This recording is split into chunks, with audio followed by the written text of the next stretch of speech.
स्वागत है मेरे YouTube चैनल मेन स्टडी में।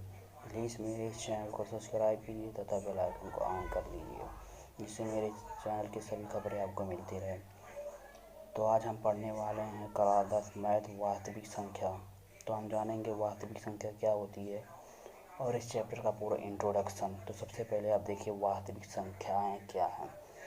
वास्तविक संख्या परिमेय और अपरिमेय संख्याओं के समूह को वास्तविक संख्याएं कहते हैं। जैसे 1 - 1 कड़ी में 2 पाई 7 कड़ी में 4 आदि ये सभी वास्तविक संख्याएं हैं। वास्तविक संख्याएं के प्रकार परिमेय और अपरिमेय संख्याएं वास्तविक संख्याएं मिलकर बनाती हैं। तो देखिए परिमेय संख्या के कितने प्रकार होते हैं। परिमेय संख्या 2 प्रकार की होती है, पूर्णांक संख्या और भिन्न संख्या। अब जानेंगे पूर्णांक कितने प्रकार के। तो पूर्णांक 3 प्रकार के होते हैं, धनात्मक, शून्य पूर्णांक और ऋणात्मक पूर्णांक। अब हम इस सब की परिभाषा देखते हैं। देखिए परिमेय संख्या क्या है। वह संख्या जिसे p/q के रूप में लिखा जा सके लेकिन q बराबर 0 ना हो, उसे परिमेय संख्या कहते हैं। जैसे 1 - 1 3/5 0 ये सभी परिमेय संख्या हैं। अब हम देखते हैं कि अपरिमेय संख्या देखते हैं। अपरिमेय संख्याएं क्या है। वह संख्याएं जिसे p/q के रूप में नहीं लिखा जा सकता है, उसे अपरिमेय संख्याएं कहते हैं। जैसे कड़ी में 2 कड़ी में 3 कड़ी में 5 3 इंटू कड़ी में 5 आदि ये सभी अपरिमेय संख्या हैं। नोट। अब देखते हैं कि पाई एक अपरिमेय है, लेकिन 22/7 एक परिमेय संख्या है। अब देखते हैं पूर्णांक की परिभाषा। पूर्णांक संख्याएं क्या होती है। सभी धनात्मक एवं ऋणात्मक संख्याओं को पूर्णांक कहते हैं। और इसकी दूसरी एक परिभाषा है, वह संख्या है जिसे संख्या रेखा पर निरूपित किया जा सकता है, उसे पूर्णांक संख्या कहते हैं। पूर्णांक हमें अब देखते हैं धन पूर्णांक संख्याएं क्या है। वह संख्या है जो गिनने में प्रयुक्त किया जाता है, उसे धन पूर्णांक संख्या या प्राकृतिक संख्या कहते हैं। जैसे 1 2 3 4 5 ये सभी धन पूर्णांक संख्याएं हैं। शून्य पूर्णांक क्या होता है। शून्य संख्या को शून्य पूर्णांक कहते हैं, या ये तो न धनात्मक होता और न ही ऋणात्मक होता है। अब ऋण पूर्णांक संख्या देखते हैं। वह संख्या है जिसके आगे ऋण का चिन्ह लगा होता है, उसे ऋणात्मक संख्याएं कहते हैं। जैसे -1 - 2 -3 - 4 ये सभी ऋणात्मक संख्या हैं। अब भिन्न संख्याएं देखते हैं। वो भिन्न एक ऐसी संख्या है जो किसी संपूर्ण वस्तु का कोई एक भाग बताता है। जैसे 3/5 1/4 5/9 आदि ये सभी संख्या हैं। अब देखते हैं नोट एक और देखते हैं। बहुत से बच्चे ऐसे हैं जो भिन्न संख्या और परिमेय संख्या में अंतर नहीं समझ पाते हैं।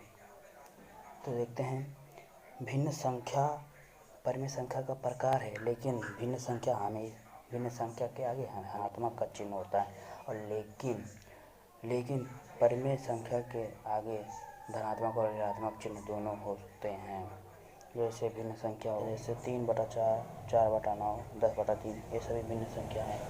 और परिमेय संख्या देख लेते हैं -3/4 इन सभी के आगे अगर हम माइनस कर लगा दें, प्लस लगा दें, तब ये परिमेय संख्या कहलाती हैं। चलिए अब देखते हैं वास्तविक संख्याएं जो चैप्टर उसमें हमें क्या पढ़ना है। उसमें हमें पहला नंबर पढ़ना है यूक्लिड विभाजन एल्गोरिथम।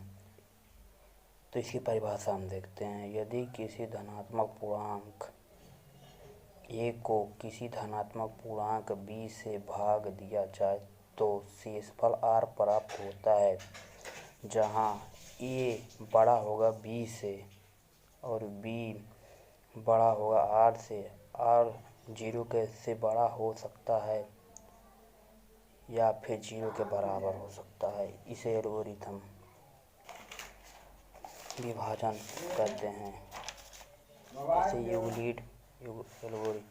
इसे यूक्लिड विभाजन एल्गोरिथम कहते हैं। जैसे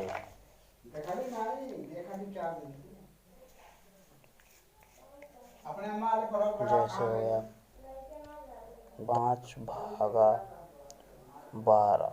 तो इसको हम देखते हैं 5 दूना 10 2 बचा। तो हम देखते हैं ए बराबर 12 हो गया। तो हम देखते हैं a बराबर 12 b बराबर 5, r बराबर 2। अब देखते हैं अंकगणित की आधारभूत प्रमेय। किसी भी भाज्य संख्या को अभाज्य संख्याओं के गुणन रूप में लिखना है अंकगणित की आधारभूत प्रमेय कहलाती है। जैसे 24, इसका हम गुणनखंड करते हैं तो 2, 12, 2, 6, 2, 3, 3, 1। तो हम इसको कितनी बार आया है? 3 बार। तो इसके बाद 3 गुणे 3। तो यही जो है क्या बोल रहा है?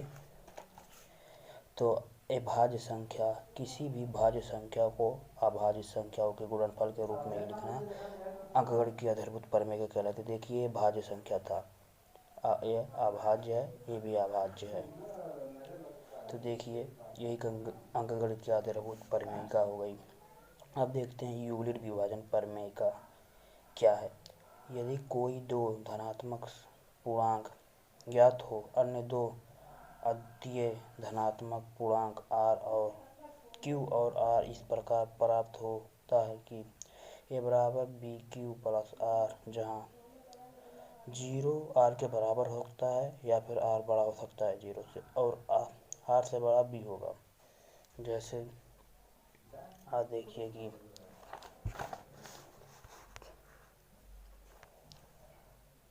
13/261, 13/261। तो इसका हम देते हैं 13 दूना 26। और एक उतरा, एक से भाग नहीं जा रहा था, यहाँ पर 0 बढ़ा देते हैं। अब फिर हम देखते हैं कि ए बराबर हमें तो पता चल गया 261 बराबर क्या हो सकता है? 13 गुणे 20 प्लस 1। अब देखिए 261 बराबर क्या हो सकता है, यानी ए बराबर क्या हो सकता है? 13 यानी बी गुणे क्यू यानी 20 प्लस आर यानी 1 बराबर इतना आएगा। तो देख लेते हैं कैसे आएगा। 13 दूना 26 यानी 260 प्लस 1 बराबर 261 आ गया ये हमारा। तो यही कहने का मतलब है यूक्लिड विभाजन प्रमेय का